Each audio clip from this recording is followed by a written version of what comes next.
So let us come to God in prayer. Good and gracious God, we thank you for amazing grace that you have come to Abraham and Sarah, that you have come to Matthew, the tax collector, a girl who was ill and near death, and indeed Jesus said she's sleeping, and he gave her new life. And to a woman who just touched the hem of Jesus' robe, and she found new life and healing and wholeness. So God be with us as we here too today seek wholeness and healing, as you take the hot coals off of your altar and touch these lips of clay, so that the words of my mouth and the meditations of all of our hearts be acceptable in your sight, O God, our rock and our most holy Redeemer. Amen. So some of my sermons, if not all, are a result of my thoughts that have come after my thought process. So I have been thinking, and I don't usually bring you through my thought process. Well, today is different. For the most part, I will be bringing you along as I go through my thought process. Early in the week, as in Monday, no later than Tuesday, I have to get out the lessons. I have to figure out which lessons I'm going to choose from the lectionary, because I need to get all the information, the prayers and the call to worship to Amy and to Jerry by Monday, no later than Tuesday. So that's like Monday night, Tuesday morning, right? So that's what I do, and sometimes Tuesday afternoons, that's what I'm doing. Sometimes you get the information on Monday because I've worked on it Sunday night. But that's it. So this week, what do I choose from? I get Genesis 12, which I did not choose, much to my chagrin. If I were to do it again, I would choose Genesis 12. Psalm 33, I think that was the call to worship. Or do I pick Hosea chapter 5, Psalm 50, and of course, what from Romans 5, 13 to 25 do I read? I left some things out. We'll get to that later. And of course, Matthew. I left all the Matthew in there. That was in the lectionary. So typically what happens is that I might have a thought, and it might be a great idea on Monday, but by Friday, poof, it has vanished. It's all gone. And I'm on to something else, because that's the way the Spirit works. So what I thought, and sometimes if the sermon, the title doesn't match up, well, there's a reason for that. The sermon title came in early. Sometimes I can give it to Amy like Thursday morning, but anyway, the thought is gone, and I'm on to something else. Well, so and what seemed like a good idea on Monday wasn't working on Friday, and that was my week this week. I thought, since Paul early in the week on a Monday-ish, I thought, well, since Paul is talking about Abraham and Sarah, then I could just skip the Genesis text, the 12, 1 to 9. But as it turns out, the Genesis 12, 1 to 9 is pivotal, especially verses 1 and 3. Because of the rest of the biblical narrative from then on is a result of verses 1 and 3, 1 through 3 in chapter 12 of Genesis. We go from creation to human sin to God's cursing. The flood, the Tower of Babylon, the Tower of Babel, and the flood, which was in a response to human violence. God does not like violence, no matter what they say. God does not like violence.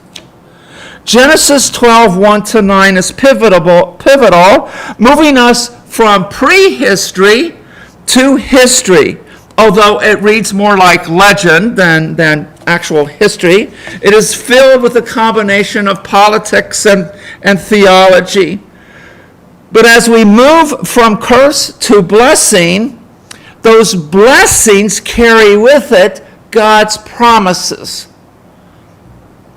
Those promises to Abraham and Sarah in the beginning of chapter 12 includes offspring, land, and nation.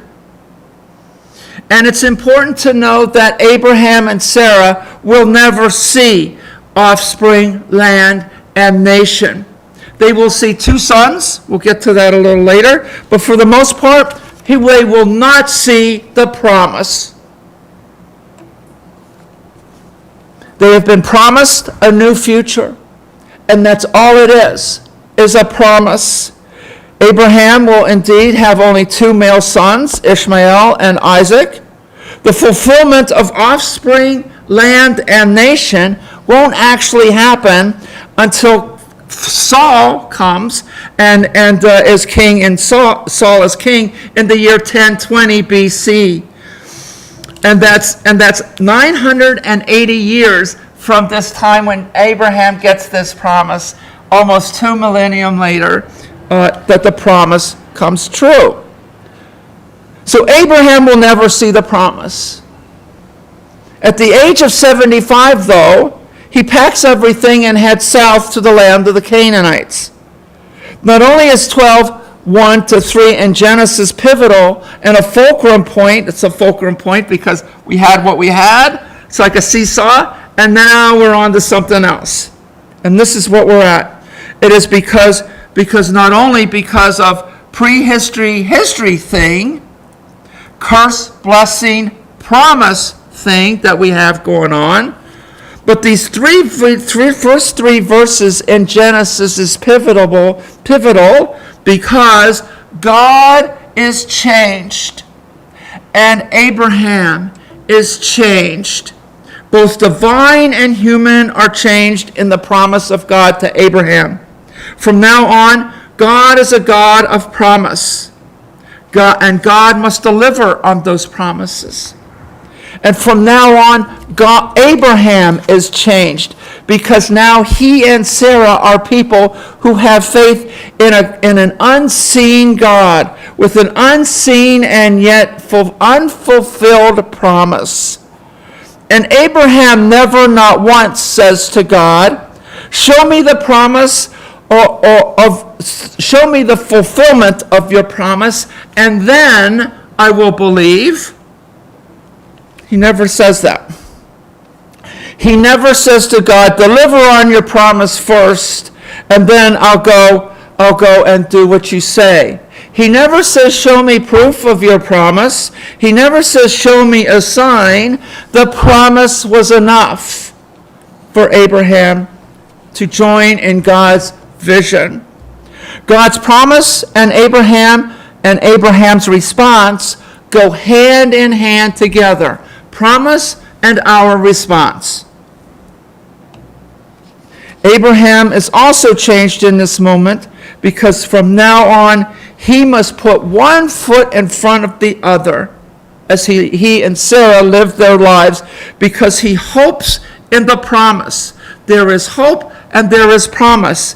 And even though he will never see the fulfillment, he lives into that fulfillment and into that promise. And Abraham is now fully committed to this unseen and unknown promise. He is now fully committed to this unseen and unknown God, whom he now believes and trusts, with only a promise to go on.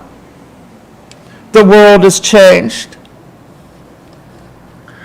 I left all that out because, and this is my thought process, right or wrong, that's what I did, because honestly, there's another because Paul brings it up, number one, but honestly, I did not choose the Genesis text because Abraham is 75 years old in chapter 12, making Sarah 65.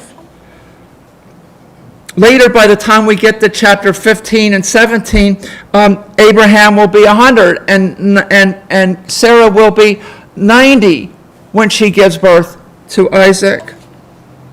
I am reminded of their age.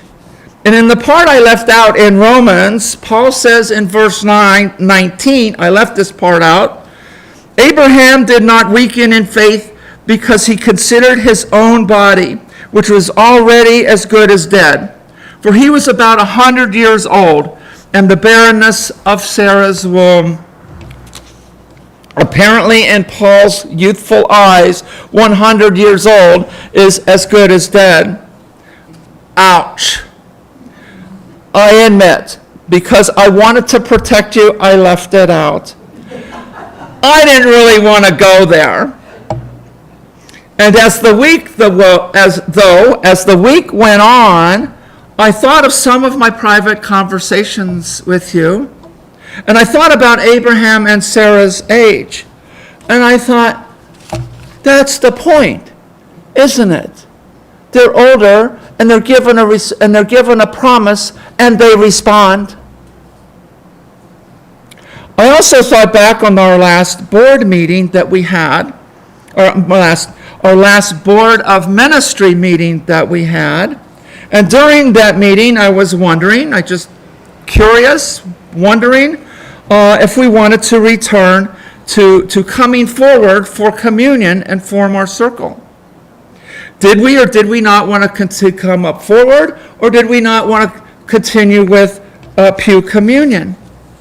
I had no agenda either way. I just wanted to bring it up and see where we were.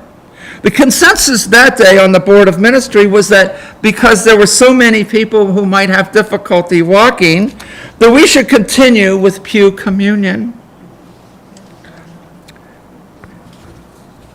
God didn't have a problem with Abraham and Sarah getting up and going to somewhere else. Go, get up, and go. When the council met on Wednesday, a different conclusion was made. Our next communion then, July 2nd, we will come up and we will form our circle. And each of you make up your own minds if you want to come forward, if you're feeling well enough to do that. We have seats up here you can sit in, and you can have communion there. And if you can't make it up this far on Sunday morning, I will come to you. Easy speasy lemon squeezy. And as Monday became Friday, I thought, the age thing is the point. Just when you think it's over, God shows up and says, I have something new for you, First Congregational Church of San Rafael. I read a meditation from Bruce Epperly. These readings are about healing, about purpose in your life, both personal and church. When Abraham packed up his things and headed south, they had a new purpose for living, a new lease on life, a new reason to do whatever it is that they were going to do in their golden years. Purpose, they had a new purpose. They were going to go and have offspring, they were going to have land, and they were going to create a nation for the healing of generations, of the generations that are to come in this broken world. Their purpose was to be a blessing and live into the promise. And with that, there would be healing, purpose, blessing, and wholeness. Again, Abraham would not see the promise fulfilled, much like most of you won't see this church flourish again. But we are called to put one foot in front of the other.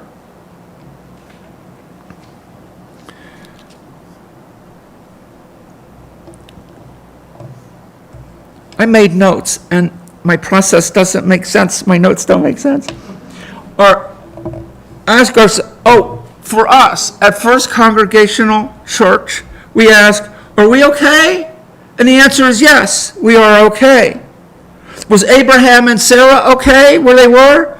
Yes. But to Abraham and Sarah and to First Congregational Church, God comes to us and says, I have more for you.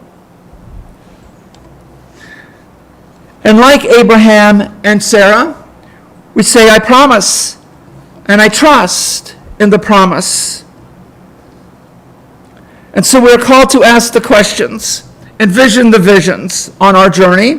What does First Congregational Church look like 5 years, 10 years from now? What do we need to do differently to get there?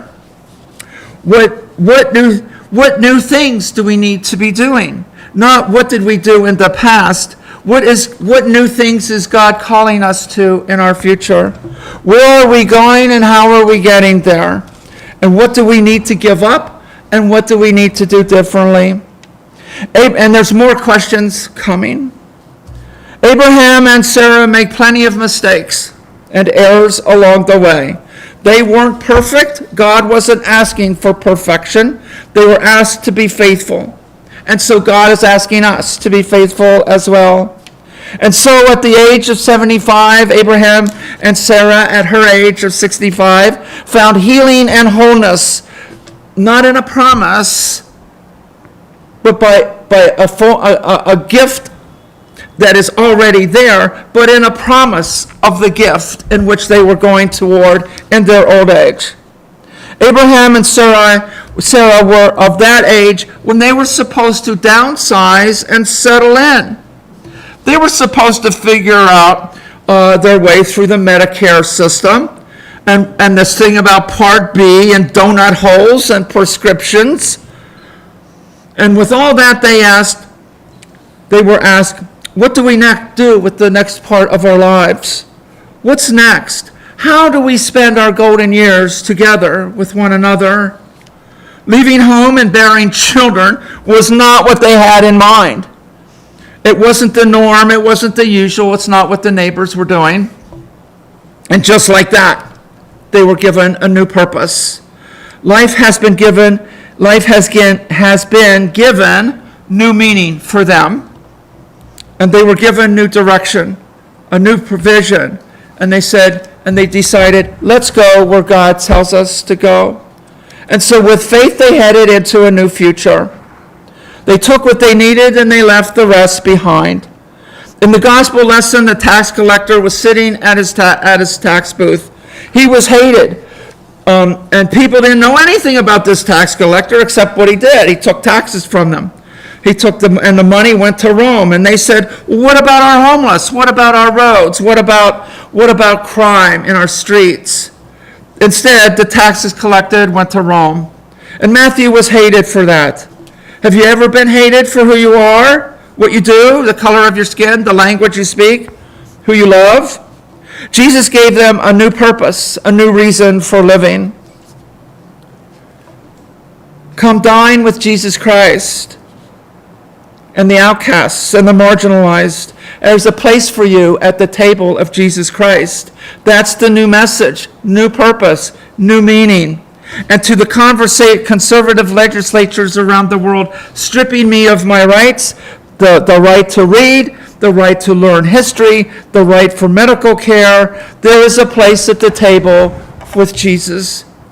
And you are welcome here.